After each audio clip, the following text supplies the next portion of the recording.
Meus amigos, eu quero apresentar para vocês esse pequeno, grande livro. Eu comprei despretensiosamente, achando que era uma obra de divulgação meramente. Mas aqui é uma resenha muito interessante do Paul Johnson sobre o Sócrates, editado pela Nova Fronteira, e que é na verdade uma demonstração de erudição, de profundidade, de perspicácia, de amadurecimento de um intelectual no seu extremo de maturidade. Paul Johnson, quando escreveu esse livro, estava particularmente inspirado. É um livro útil para aqueles que têm leituras avançadas em filosofia, porque o Paul Johnson faz um panorama da filosofia dos tempos de Sócrates, sua relação com Platão, que é o grande, vamos dizer assim, entre aspas, biógrafo de Sócrates, que nos relata quem foi Sócrates. Mas o mais importante é a penetração e a análise da mente de Sócrates, o seu legado, o seu caráter absolutamente inusitado na sociedade grega, que praticamente fundou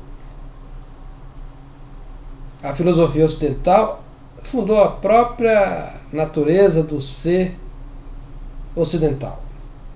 Eu chamo a atenção de vocês especialmente para o capítulo 5, onde ele faz a relação do Sócrates com a justiça. Sócrates, do século IV a.C., é o primeiro a proclamar a superioridade do perdão sobre a injustiça, e a recomendar que não se praticasse injustiça nem mesmo contra aqueles que pudessem ou tivessem praticado para conosco. Isso foi inusitado, é um dos aspectos mais profundos do cristianismo que está antecipado no pensamento de Sócrates, assim como a ideia do Deus único, que era estranha ao mundo grego, mas que o Sócrates defendeu com unhas e dentes. Essa relação com a justiça nesses termos é que levou o próprio Sócrates à morte. Ele tinha um amor pela cidade e respeito à lei que o impediam de não se submeter ao veredito do tribunal que o julgou. Para ele não faria o menor sentido escapar ao veredito, qualquer que fosse ele. Porque ele amava Atenas, e porque ele amava as leis, e porque ele sabia que sem estar sob as leis, a sociedade grega e qualquer sociedade caminha para a derrocada. Tem um aspecto interessante desse capítulo 5 que eu de fato nunca tinha me dado conta, é uma novidade para mim.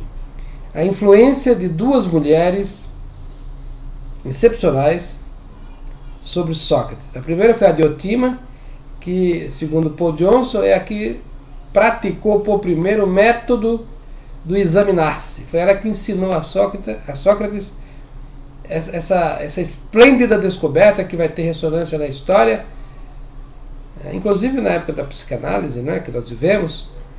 É uma ressonância dessa ideia do examinar-se. Uma vida que não se examina não vale a pena ser vivida, diria Sócrates. Então a Diotima, numa sociedade machista como era a sociedade grega, foi a precursora desse método e a professora do Sócrates. E uma outra mulher, Aspásia, também. E foi Aspásia um dos modelos que levaram Sócrates à conclusão que não havia por que discriminar institucionalmente as mulheres na vida intelectual e na vida cívica. Sócrates, francamente, era favorável à igualdade de direitos para ambos os sexos.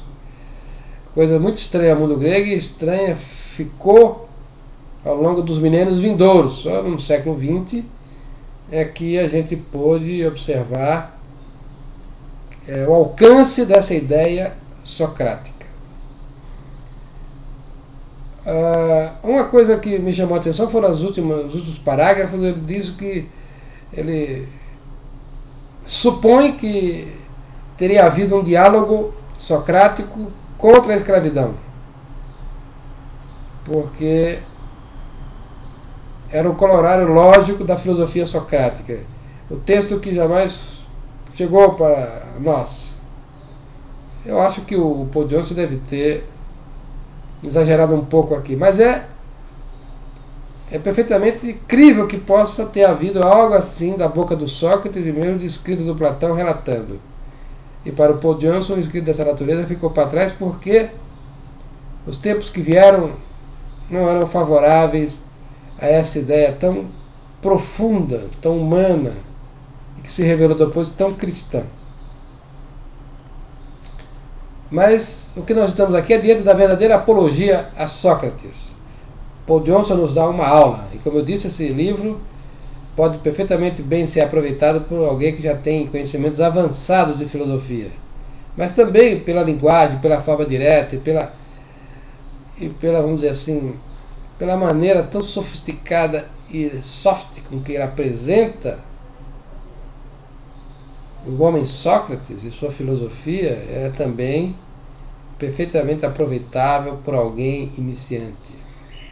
Meus amigos, certamente Sócrates é um dos meus heróis, como o Paul Johnson também. Outro dia eu tive a oportunidade de dizer ao meu amigo que Paul Johnson não é apenas o maior historiador vivo,